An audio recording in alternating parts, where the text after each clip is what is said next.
কথাটা উত্তরটা অনেক বড় হয়ে যেতেছে। আমি আসলে ওনার ফ্যান, কিন্তু থাকতে পারলাম না আর কোনোভাবে ফ্যান। আমাকে ওনাকে নিয়ে লিখতে হইলো, আমাকে ওনাকে নিয়ে বলতে হইলো। কেউ ভুলের ঊর্ধ্বে না, উনিও ভুলের ঊর্ধ্বে না, আমিও না, এটা আমি জানি। কিন্তু উনি আবারও কেন শিল্পী সত্তা টেনে নিয়ে আসলেন? উনি 171 জন যে বিশিষ্ট নাগরিক ডক্টর মোহাম্মদ ইউনূসের এগেনস্টে স্টেটমেন্ট দিয়েছিলেন, তার মধ্যে তো ওনার নাম আছে। উনি তো তখন প্রতিবাদ করেন নাই, না আমি এটার মধ্যে ঢুকতে চাই না, আমি তো শিল্পী। উনি এটা বলতে পারতেন। আই ডোন্ট নো, মানে আরো অনেক কিছু মানে আছে আমি অনেক কিছু বলতে পারি, দর্শক জানে আসলে।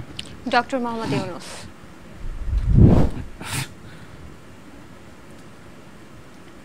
We love you sir, just please আমাদের সেভিয়ার হন। আল্লাহর তরফ থেকে হয়তো আপনি আসছেন আমাদেরকে সেভ করার জন্য, জানি না সময় বলে দিবে, কিন্তু আপনি ফেল করলে অনেক বড় একটা ধাক্কা খাবো। আপনার ফেল করা যাবে না। সাবেক প্রধানমন্ত্রী, গণহত্যাকারী, সাবেক বিচারপতি মানিক, জোগার, মাশরাফি বিন মুর্তজা। একটা সময় অনেক ভালোবাসতাম, ক্যাপ্টেন বাংলাদেশ ছিল তো। চুপ ছিলেন উনি, অবৈধ নির্বাচনে অংশগ্রহণ করছেন পরপর 2 বার এবং 2 বার এমপি হয়েছেন। গণহত্যাকারী দোষর। ওবায়দুল কাদের। কাকের আওয়াজ লাগবে তো, পিছনে কয়েকটা কাকের আওয়াজ দিয়ে দিন তো। কাউয়া। গণহত্যাকারী দোষর। Junaid Palak. Oh my god, is so good in মিথ্যা কথা যে কেমনে কইতে হয় ভাই, unbelievable. He is so bullshit. মানে গণহত্যাকারী দোষর তো বটেই। মানে উনি বা ওনার লোকজন ইন্টারনেট নিভাই দিয়া, বা এটাকে বলা হচ্ছে ইন্টারনেট অফ করে দিয়ে গণহত্যা চালাইছে। আপনি বুঝতে পারতেছেন? Salman Muktadir. Respect, respect, respect. Salman F Rahman.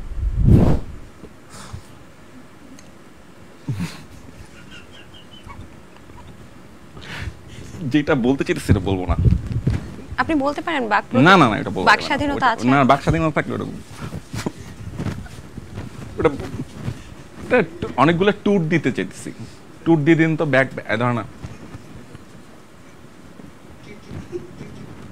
Tour দিয়ে দিন অনেকগুলো। সর্বশেষ ডিবি হারুন। টুনটুনি।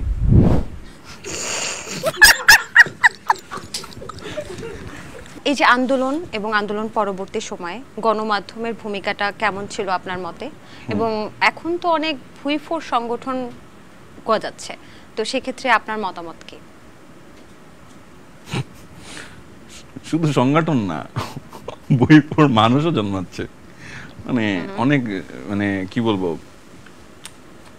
মিডিয়া বুদ্ধিজীবী, মিডিয়া টাইকুনস দেখতে পাচ্ছি। অনেক ফেরি টেলের গল্প তারা একসময় বানাইছেন, তাদেরকে দেখতে পাচ্ছি। বড় বড় পত্রিকা, বড় বড় মিডিয়া হাউসের একদম তারা ফ্রন্ট পেজে নিয়ে আসতেছে তাদেরকে। মানে পুনর্বাসন প্রক্রিয়ার একটা অংশ দেখতে পাচ্ছি আমরা। যে দর্শক বুঝতে পারতেছেন মনে হয় যে আগের 16 বছরে তারা কিছু করতে পারে নাই, তারা একদমই সরকারের কাছের লোক ছিল। এখন তাদের বড় বড় কথা আপনার বিভিন্ন জায়গায়, এটা করতে হবে, ওটা করতে হবে, এটা করা উচিত, এটা করা উচিত। 16টা বছর আপনি লাভের গুড় খাইছেন স্বৈরাচারের, শত শত কোটি টাকার আপনার বিজনেস করছেন। তখন আপনাদের এইটা করতে হবে, ওইটা করতে হবে, এটা দরকার, ওটা দরকার কই ছিল? যেটা বলতেছেন সেটা কিন্তু প্রয়োজন আছে, আমি বলতেছি না যেটা বলতেছেন সেটা অপ্রয়োজনীয়, সেটা অবশ্যই প্রয়োজন আছে। কিন্তু এত বছর ধরে তো আপনি একদম গভর্নমেন্টের কাছে ছিলেন, আমরা তো দেখছি। আপনি বলতেন আমাদের পার্সোনাল রিলেশনশিপ আছে, আপনারা এটা শো অফ করতেন।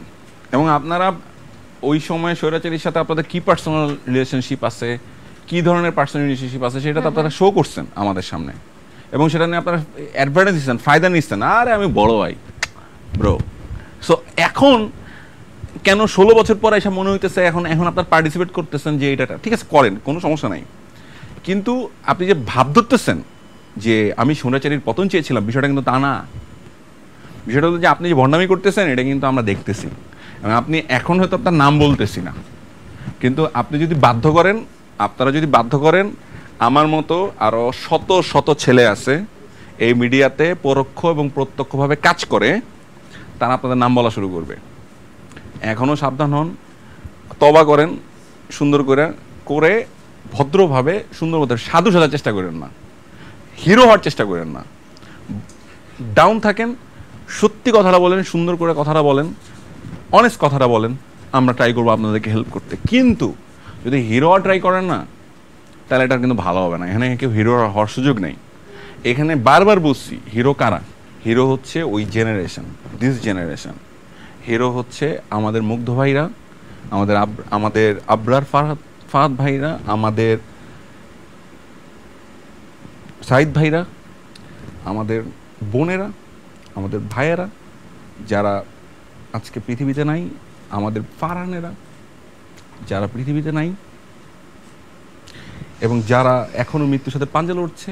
কেউ পঙ্গু হয়ে গেছে, কেউ অন্ধ হয়ে গেছে, কেউ কানে শুনতে পায় না, কারো পা নাই, কারো হাত নাই।